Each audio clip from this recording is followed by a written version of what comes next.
Assalamualaikum warahmatullahi wabarakatuh. Alhamdulillahirabbil alamin. Asyhadu an la ilaha illallah wahdahu la syarikalah. Wa asyhadu anna Muhammadan abduhu wa rasuluh. Allahumma shalli wa sallim wa barik ala nabiyyina Muhammadin wa ala alihi wa ashabihi wa man tabi'ahum bi ihsanin ila yaumiddin. Ya ayyuhalladzina amanu ittaqullaha haqqa tuqatih wa la tamutunna illa wa antum muslimun. Ya ayyuhalladzina amanu ittaqullaha wal tanzur nafsum ma qaddamat lighadin wattaqullaha innallaha khabirun bima ta'malun. Alhamdulillah, Bapak Ibu hadirin jamaah salat maghrib Masjid Al-Ihsan yang dirahmati dan dimuliakan Allah Subhanahu wa taala.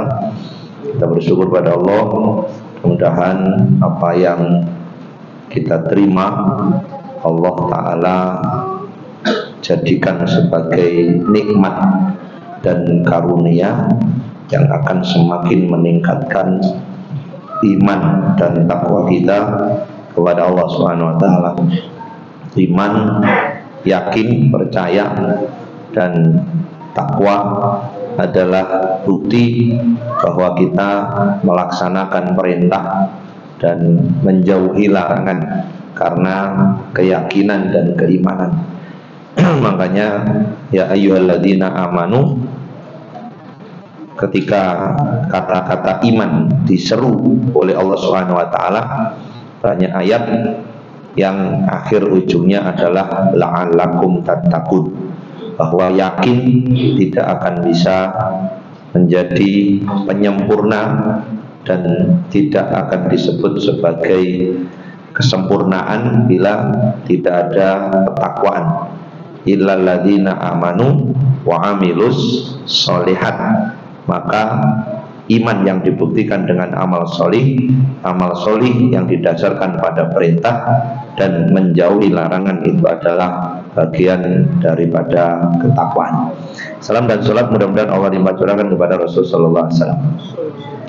Dan sekalian, sampai kita pada bab berikutnya, yakni masih tetap di Uqdatus Shabirin karya Imam Ibnul Qayyim Jauziyah, yakni sabar itu dibagi beberapa macam ditinjau dari perkara yang terkait dengannya.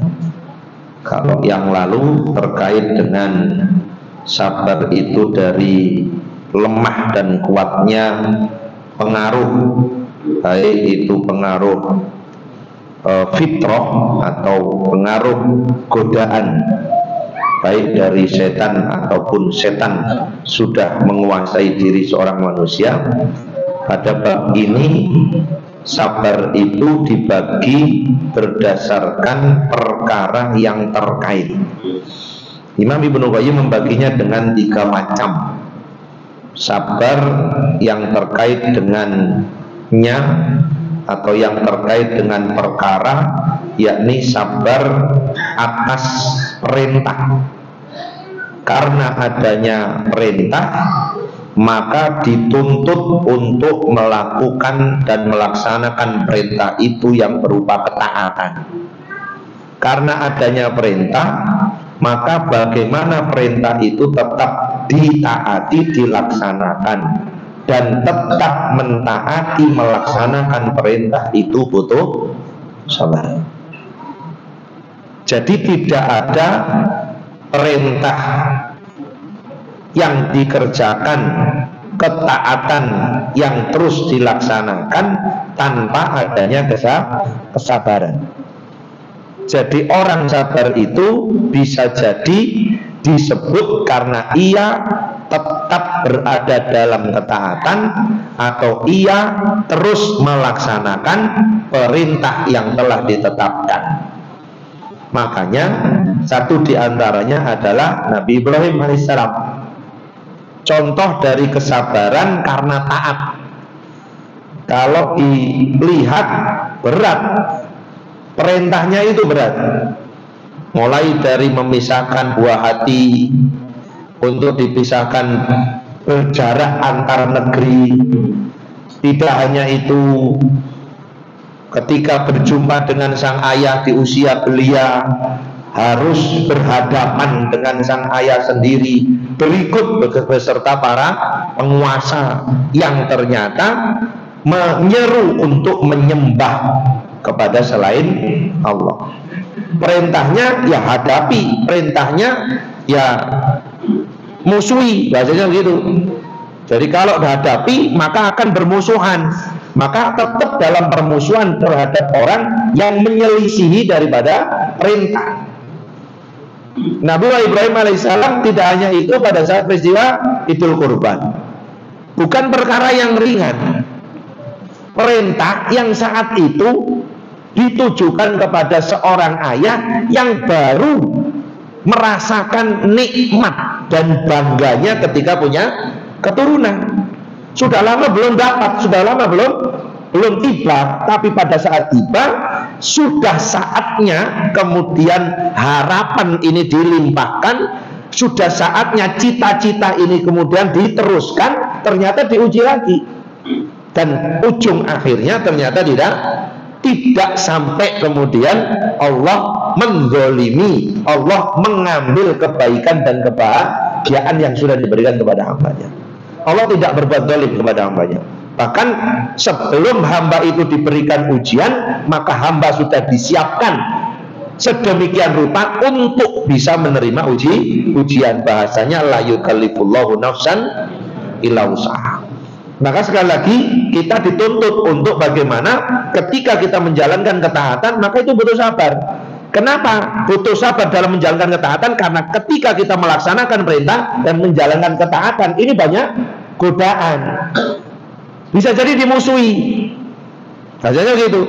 Karena tidak taat, bisa jadi diperangi, bisa jadi dikeluarkan, bisa jadi diberhentikan, bisa jadi tidak diakui, bisa jadi fitnah, bisa jadi dikatakan buruk dan lain sebagainya. Nabi SAW 40 tahun itu mendapatkan gelar Al-Amin. Bahasanya mulai sejak kecil sampai di usia 40 tidak ada yang meragukan. Tidak ada satupun yang meragukan. Bahkan suatu ketika Nabi SAW mengumpulkan orang Quraisy, gitu kan, di perbukitan begitu. Kemudian beliau mengatakan, wahai kaum Quraisy, di situ ada paman-pamannya. Apakah kalian percaya kepada aku kalau seandainya aku mengatakan di balik bukit ini ada sekian pasukan bersenjata yang akan menyerbu kita? Semua mengatakan, termasuk sang paman, iya, kami percaya Muhammad. Engkau adalah orang yang tidak pernah berdusta, dan engkau adalah orang yang dipercaya mulai dari ucapan dan tindakan. Diulang kembali, apakah engkau percaya kalau saya ngomong begini-begini? Iya Muhammad, percaya. Tapi ketika kemudian Nabi Muhammad SAW menyatakan, kalau seperti itu, apakah kalian percaya bahwa aku ini adalah utusan Allah dan mengajak kalian untuk menyembah Allah dan meninggalkan seluruh sesembahan yang selama ini kita sembah?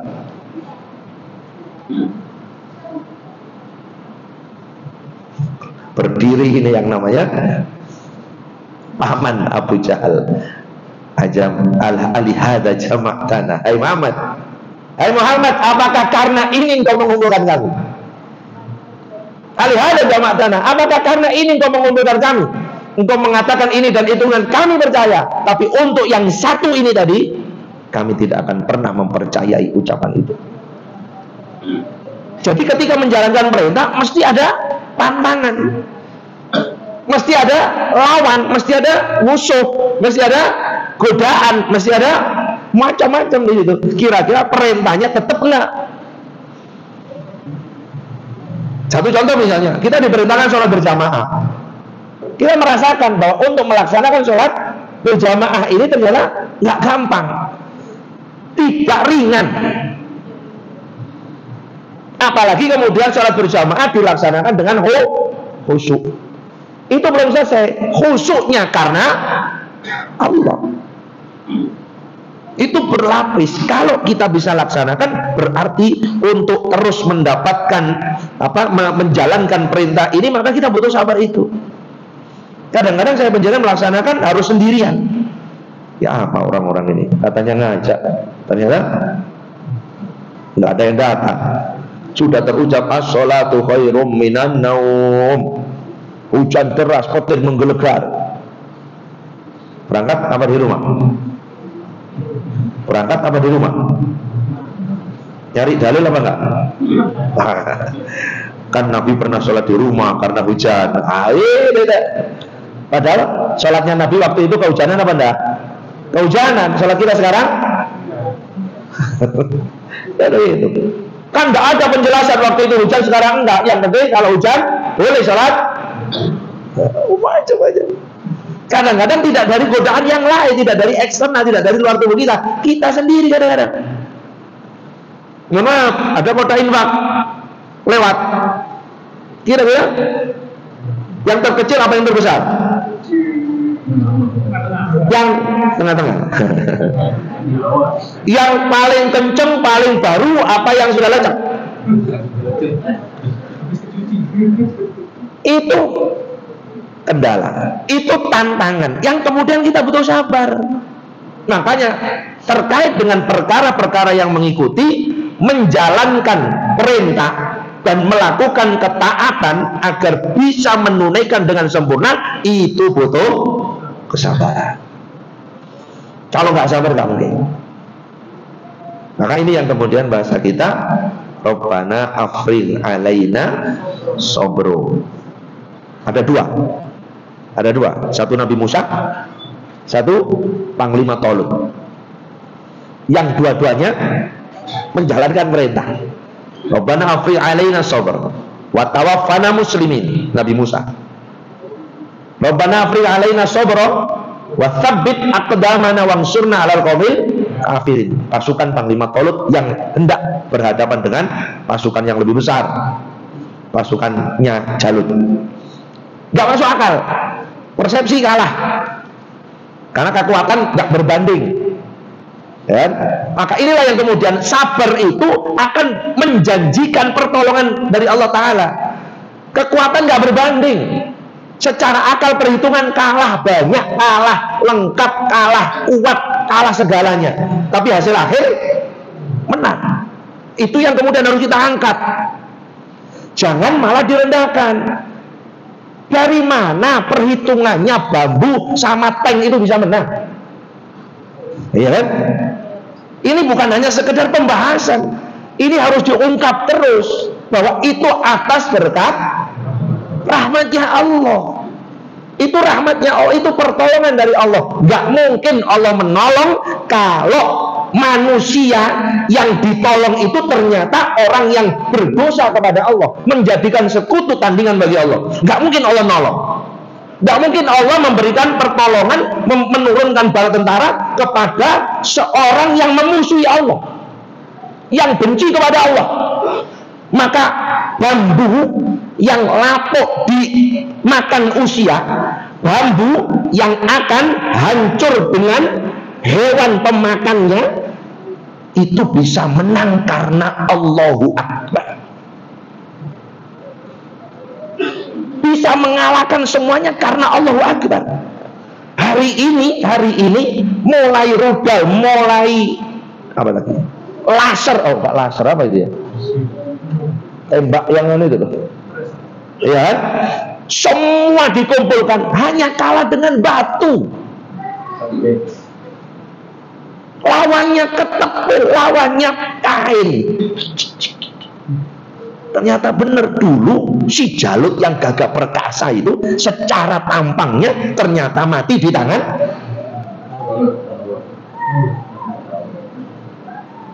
Jalut, mati di tangan anak kecil yang waktu itu diledek. Saat Panglima Tolut diangkat, orang saat itu ya kan, Bani Israilnya itu kan nggak mau. Maunya Panglima itu berdarah biru bahasa kita, ya kan, berpangkat, kaya, berpengalaman dan lain sebagainya. Ketika minta kepada Nabi Allah, wahai Nabi Allah, doakan kepada Allah, tunjuk kepada kami seorang panglima yang akan membimbing kami untuk berperang kepada orang-orang kafir. Ketika ditunjuk, tidak ditaati. Kenapa? Karena tidak memenuhi syarat. Kok Jalut tidak punya apa-apa, Jalut juga tidak pengalaman. Tapi kata Nabi Allah, Jalut ini pilihan Allah. Jalut ini punya kapasitas, dan kapasitasnya diberikan langsung oleh Allah Subhanahu wa Ta'ala. Nabi Daud masih kecil ikut. Apa yang kamu bisa, anak kecil? Kamu waktunya main-main, jangan ikut di sini. Ternyata atas izin Allah, Jalut yang gagah perkasa itu mati di tangan anak. Itu tandanya dia sedang dihinakan oleh Allah Ta'ala. Bahwa pada saat dia menunjukkan keperkasaannya, ternyata tumbang di tangan orang yang tidak diperhitungkan. Maka ini tidak akan mungkin kalau tidak berdasarkan illalladzina amanu wa amilus sholihat. Atau ya ayyuhalladzina amanu ittaqullaha haqqa tuqatih wa la tamutunna illa wa antum muslimun. Ada iman, ada takwa, ada muslim. Tahapannya di sana. Jangan sampai kemudian kita menganggap bahwa sabar itu bukan daripada iman. Enggak. Yang buktinya akhir surah Al-Imran, ya ayyuhalladzina amanus biru. Yakin itu harus dibuktikan. Yakin sabar sama tidak sabar baik mana, Pak? Sabar sama tidak sabar baik mana? Sabar. Saya jangan suka sabar apa enggak? Ditanya terus, yakin, suka. Buktinya. Ya kan? Buktinya. Ya kan? Kalau ngantri pengen yang duluan apa sesuai dengan urutan? Ini sudah kepengen bener loh ya. Bahasa kasarnya mohon maaf, sudah kebelet. Banyak gitu. Kira-kira ngantri apa terus di depan? Pak, sampean sabar Pak ya. Saya daripada nanti saya mohon izin, saya mendahului, sampean yang sabar ya. Saya sabar tapi tidak kuat saya. Bahayanya begitu. Kadang-kadang kita sabar, ternyata sabar kita, mohon maaf, tidak kita mintakan kepada Allah, lemah. Makanya Rabbana afrigh alaina sabra, ya Allah anugerahkan kepada kami, limpahkan kepada kami kesabaran. Supaya apa? Iman yang kami punya, yakin yang kami terima itu akan menjadikan kami tetap berusaha untuk sabar. Makanya saat kita mendapatkan perintah, sabar. Sama dengan sabar ketika puasa itu. Haus memang. Tapi kalau belum waktunya, ya udah. Iya. Ya, bahkan ditunggu 5 menit. Masya Allah. Kok rasanya jam itu mati tak? Padahal jam itu hidup, tapi rasanya sabar, tenang, sabar. Bahaya gitu. Sebentar lagi kita menang. Ya, digoncang, dihantam, Masya Allah. Sebentar, tenang. Ya, apa? Wala tahinu, wala tahzanu. Jangan merasa sedih. Wa antumul a'launa in kuntum mu'minin. Kekuatan iman ini segalanya. Makanya kalau saya waduh, bisa apa enggak? Nyampe apa enggak? Namanya ragu-ragu. Maka kata Nabi SAW, tak mayaribu ila ma la yaribu. Tinggalkan itu yang ragu-ragu. Pastikan menuju sesuatu yang tidak ragu. Tinggalkan. Bahkan Allah nantang, wa in kuntum fi raibin mimma nazzalna ala abdina fa'tu bi suratin min misli. Kalau ragu terhadap satu ayat, satu surat, bahkan satu huruf pun dari Al-Quran, silakan buat tandingan. Kalau bisa. Wad'u syuhada'akum. Undang semua kolega-kolega, pasukan-pasukan untuk membuat yang serupa. Ternyata nggak bisa. Makanya kadang-kadang saya penjelasan, sabar itu sudah iman. Sudah iman butuh dibuktikan iman ini dengan kesabaran. Mohon maaf, sebentar lagi selesai maghrib ini, sebentar lagi isya, ya, nggak usah lihat-lihat jam, isya sebentar lagi, ya kan, nggak usah lihat jam, sebentar lagi khutbahnya selesai. Sering kita waktu jadi khutbah itu, sebelum itu bolak-balik, ya, tadi pagi itu, ya kan, kita tahu bahwa sebelum jam 12 atau jam 12.10 sudah selesai, ngerti kita harus diakhiri khutbah Jumat, iya. Sudah dikasih tahu maksimal khutbah 20 menit. Ada enggak? Enggak ada ya. Ngerti timernya. Wah, Masya Allah. Ini yang kadang-kadang saya bilang, iya selesai. Sama dengan nggak usah bunuh diri, tunggu saja sebentar lagi mati sendiri. Nggak usah dipaksakan. Iya kan? Berapa banyak orang yang mohon maaf, kenapa orang bisa bunuh diri? Karena tidak iman. Orang bisa bunuh diri karena tidak iman. Kenapa? Karena Nabi SAW bersabda, kalau nanti kemudian orang itu bunuh diri, maka dia tidak akan mungkin bisa masuk surga. Bahasanya ini, makanya perintah demi perintah harus kita pegang, harus kita jaga dengan kesabaran. Dan sabar itu sangat dibutuhkan. Satu, kata Ibnu Qayyim, dalam menjalankan perintah, dalam melakukan ketaatan. Sampai kapan? Hatta ya'tiyakal yakin. Selesai tugas kita, datang kematian tuntas. Makanya ketika Allah Subhanahu wa ta'ala menyatakan bahwa manusia sudah tidak lagi butuh diberikan rezeki, sudah tidak lagi diberikan beban tanggung jawab tugas untuk menjalankan perintah dan melakukan ketaatan, dipanggil dengan bahasa Allah mengistirahatkan.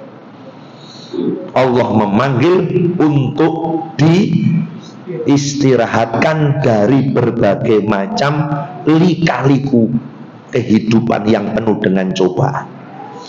Makanya sampai yang dikatakan malaikat, atajalu fiha may yufsidu fiha wa yusrifu dhima wa nahnu nusabbihu bihamdika wa nuqaddisu lak. Ya Allah, apa engkau menjadikan makhluk yang akan menjadikan rusak tambahan tatanan bumi? Mereka akan bermusuhan, mereka akan menumpahkan darah, padahal kami telah memuji dan menyanjung mensucikan engkau. Apa jawab Allah? Inni a'lamu ma la ta'lamu. Aku lebih tahu, engkau tidak tahu. Makanya kadang-kadang saya penjenengan, kenapa kita harus sabar? Kadang-kadang wallahu ya'lamu wa antum la ta'lamu. Allah Maha tahu sedang kita tidak tahu. Kita diperintahkan untuk berusaha saja. Kita tidak diperintahkan untuk bagaimana, kenapa, seandainya tidak, tapi jalani saja. Perintah jalani saja. Ya kan? Karena itu nanti akan menemukan hasil bahwa siapa yang kemudian mansobaro dofiro. Sebuah hasil yang besar akan didapat bagi orang yang bisa sabar. Hadirin sekalian, sabar yang kedua adalah sabar terhadap larangan. Bagaimana maksudnya sabar ketika mendapatkan larangan atau sabar ketika ada larangan? Nabi Yusuf alaihissalam, satu contohnya, dijebak, diajak berzina oleh Zuman sibin wa jamalin. Baca aja gitu. Da'athu imro'atun Zuman sibin wa jamalin. Yang ngajak itu si wanita. Dia punya kedudukan, dia cantik, dia berharta. Ibarat seorang laki-laki diajak berzina, hanya butuh bawa tubuh dan dirinya saja, nggak usah apa, semua akomodasi ditanggung. Bahasanya begitu. Makanya Rabbana wala tuhammilna mala, sudah kita minta itu, ya Allah jangan diberikan kepada kami ujian ya, kami tidak bisa menanggungnya. Kalau saya jangan nggak kuat dengan uang, ya Allah jangan diuji dengan uang. Ya, kalau saya jangan dapat jabatan, ya Allah jangan diuji dengan jabatan. Kalau saya jangan kuat dengan wanita, ya Allah jangan diuji dengan wanita. Ya, bahasanya begitu. Mohon maaf Bu, wanita bagian daripada ujian. Zuyyina linnasi hubbus syahawati minan nisa. Pertama kali, maka hancurnya negeri dihancurkan dulu wanitanya. Tertatanya baiknya satu negeri kalau wanita tertata dengan baik. Bahasanya begitu. Makanya ketika ada larangan, inni akhafullah, bersabarnya takut kepada Allah. Makanya sampai kemudian ya kan, bahasa Quran idhamma bihi wa hamma biha. Idhamma bihi wa hamma biha. Yang perempuan dalam satu ruangan cuman ada satu laki, satu perempuan. Yang satu berhasad, yang satu hampir, ya kan? Bahasanya yang satu sebenarnya enggak, tapi sudah hampir. Bahasanya Allah Ta'ala, yang laki sudah mulai tertarik kepada yang perempuan sudah sangat tertarik dari dulu, dari awal kepada si lakinya. Makanya sampai ada ayat la yahluwanna rajulun bimra'atin wahid. Jangan sekali-kali saya jenengan naudzubillah berduaan dalam satu ruang, berduaan dalam satu area, satu laki satu perempuan. Ya kan, bahayanya itu dari mata turun ke kali. Ya, dari mata turun ke kali, dari sawah turun ke hati. Bahayanya begitu. Ya kan? Pertama lihat. Kenapa kok lihat? Yang tertarik dari penglihatan itu bukan ibu-ibu. Yang tertarik dulu, yang takut karena penglihatan itu kita, Pak. Kita. Ya kan? Jangan tanya ibu, ya. Ada orang ganteng lewat. Tapi kalau ada uang lewat, benar tanya. Walau yang bawa itu enggak ganteng, ya. Tapi jangan tanya orang laki-laki. Meskipun cerewet, emosian, tapi kalau secara tampang, yang dilihat itu casing jadinya. Makanya sekarang banyak orang yang merubah casing gitu ya. Ya, casingnya di glowing, lah kok sikut ireng. Apa kita melihat sikutnya? Enggak, yang dilihat itu wajahnya sekarang. Maka hati-hati, Pak, terhadap orang cantik kita hati-hati. Ternyata sininya mendung, Pak. Hati-hati, Pak. Jangan terpesona dengan orang cantik sekarang, karena banyak orang cantik yang sininya. Hati-hati. Ya kan? Makanya sudah, yang di rumah itu yang tercantik, ya kan? Yang di rumah itu yang tercantik. Kalau saya nggak lihat yang cantik, itu di rumah. Fa inna ma 'alaiha ma 'alayya, kata Nabi SAW. Yang di sono sama dengan yang di sono. Tapi kadang-kadang yang di sono nggak sama, karena ini yang mentul. Ya, maka itu. Inilah yang kemudian bahasa kita apa? Rabbana hab lana min azwajina dalam surah Furqan. Ibadur Rahman apa? Wa Rabbana hab lana min azwajina wa dzurriyyatina ainun, yang indah dipandang mata. Nah, ibu mana? Di belakang ya. Terima dengan kabar itu, Pak. Ibu mana, Ayah tanya kepada anaknya. Ibu di belakang ya. Jenengan langsung terima? Enggak. Endi? Di belakang mana? Masih ditanya. Padahal sudah dikasih tahu ibu di belakang ya. Tapi orang laki-laki nggak bisa. Mana? Itu lagi naik. Oh iya. Dia dengan orang perempuan. Ya, walau nggak pakai tanya, ada batuk di atas. Nggak usah dilihat. Suamiku ada di rumah. Bahasanya begitu.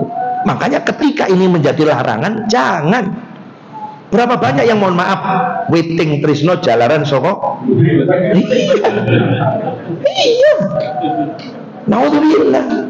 Makanya ini yang kemudian hati-hati, Pak, hati-hati. Pesannya Nabi SAW, saya sudah sampaikan ke ibu-ibu. Bu, hati-hati, Bu, kalau bapak lagi begini, sudah taati aturan Nabi. Tapi bapak awas, ya kan? Hei para lelaki, kalau kamu sedang di luar berjumpa dengan orang perempuan dan kau tertarik padanya, perintahnya apa, Pak? Apa? Pulang, Pak, pulang. Pulang, Pak, ya. Pulang. Bahasanya begitu. Kenapa? Ini perintah, ini sabar. Yang halal yang mana? Kalau orang tidak ngerti halal haram, bebas, terserah. Tapi bahasa Nabi SAW, idza lam tastahi al-masyita. Kalau engkau sudah tidak punya rasa malu, terserah mau seperti apa mau. Bahasa kasarnya arek darjo sakarepmu. Nek wis gak duwe isin sakarepmu. Tapi Nabi SAW mengingatkan, hati-hati, hati-hati. Rasa malu itu al-haya'u syu'batun minal iman. Makanya ini, ketika ada larangan, ketika ada hal-hal yang menjadikan terjatuh pada kemungkaran, maka itu perlu disabari. Sabar dalam rangka apa? Wa arinal batila batila warzuqna tinawah. Ya Allah, anugerahkan kepada kami. Arinal haqqo haqqo warzuqna tibaa. Perintah tadi. Ya Allah, tunjukkan kepada kami kebenaran sebagaimana apa adanya. Benar sebagaimana benar apa adanya. dan berikan kami anugerah untuk menempuh mengikutinya. Wa arinal batila batila. Ya Allah, tunjukkan kepada kami bahwa yang batil itu benar-benar batil, bukan batil kelihatan hak, salah kelihatan benar. Mohon maaf, kalau Homer setetes halal apa halam? Hah? Halal apa halam? Kadang-kadang begitu. Kalau riba nggak sengaja terus diteruskan dan itu kemudian cuman sedikit, halal apa halam? Kan nggak sengaja, kan cuman sedikit, kan cuman sebentar. Apa yang dimaksud? Artinya apa? Bahasa Nabi, bahasa Allah Ta'ala, al halalu bayyinun wal haramu bayyinun. Ini halal haram sudah jelas, hitam putih jelas. Jangan dicampur hitam dengan putih yang akhirnya jadi abu-abu. Bahasanya begitu. Makanya ini yang kemudian wa arinal batila batila warzuqna apa? Itu butuh sabar. Bisa jadi apa? Wah, ya apa? Ya saya ya seneng. Ngarepe wong gak gelem ya. Engko nek wong wis mulai gak gelem. Wis tak ambek aku tok wis. Kadang-kadang gitu. Wis aku leren wis gak main aku, gak judi. Apa? Entek wisan. Loh, terus siapa aku sing badannya? Ya wis. Jadi berhenti bermaksiatnya karena sudah tidak berdaya. Coba kalau ada yang memberikan daya itu sehingga berkekuatan lagi, maka ini yang tidak disebut sebagai obat. Obat itu masih bisa, masih mampu dan mungkin untuk dikerjakan, tapi dia menghentikan itu dengan penyesalan. Walam yusiru ala ma fa'alu wa ya'lam. Kenapa tidak lagi berzina? Sudah sakit, tidak fungsi. Wah, aku dia jamu sing mung sekno gak dicoba lagi.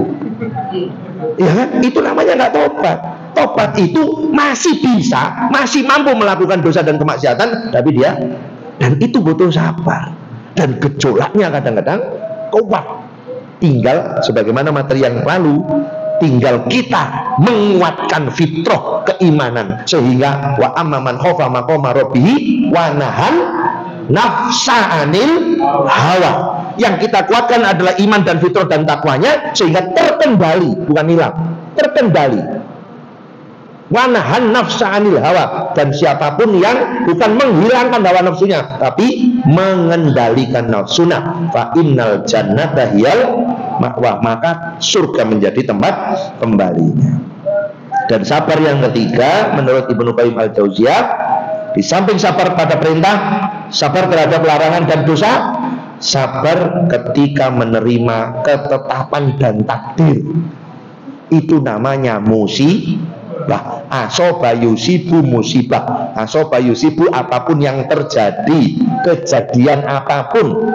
Kejadian apapun, baik positif atau negatif, baik menyenangkan atau menyusahkan, karena kullu nafsin dha'iqatul maut wa nabluukum bisyarri wal khair fitnah. Fitnah ujian itu bisa berbuat berupa baik dan berupa buruk. Syar, buruk, khair. Fitnatan menjadi ujian. Maka pada saat kita mendapatkan takdir Allah, bagaimana cara menghadapi takdir itu supaya kita tidak murka, tidak jengkel, tidak menyalahkan, tidak mengandai. Sebagaimana pesan Pak Luqman, ya bunaya wasbir ala ma asobak inna dzalika min azmil. Ya, nak, apapun yang sedang kau hadapi, apapun yang kau terima dalam hidupmu, bersabarlah. Sehingga ketika menghadapi apapun yang menjadi takdir dan ketetapan, tidak ada kendala, tidak menyalahkan, tidak membandingkan, dan tidak mengandai. Yang tiga-tiganya ini pintu setan. Ya kan? Kadang-kadang menyalahkan, salah. Terus lagi, barean. Apa barean? Mamulo barean. Terus apa lagi? Lala apa? Ya kan? Sebuah kata-kata yang kadang-kadang seolah-olah kita membenarkan bahwa itu nggak boleh terjadi. Padahal itu yang sudah di la yusibana illa ma kataballah. Tidak akan menimpa kita, tidak akan terjadi pada kehidupan kita kecuali yang sudah ditetapkan. Maka sabar atas apa yang diterima, sabar atas apa yang terjadi. Itu contohnya Nabi Ayub alaihissalam. Saya tidak bisa bayangkan. Asalnya kaya raya, asalnya semuanya tertata, kemudian dibalik diuji sama Allah. Sampai sang istri tercinta pun, mohon maaf ibu-ibu, gak tahan, sampai lari karena gak kuat ngerawat Nabi Ayub yang sedang kena penyakit. Tapi apa doanya Nabi Ayub?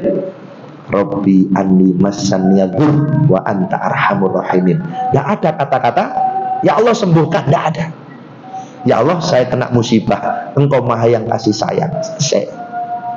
Dan Allah tahu kalau itu kata-kata apa? Permohonan.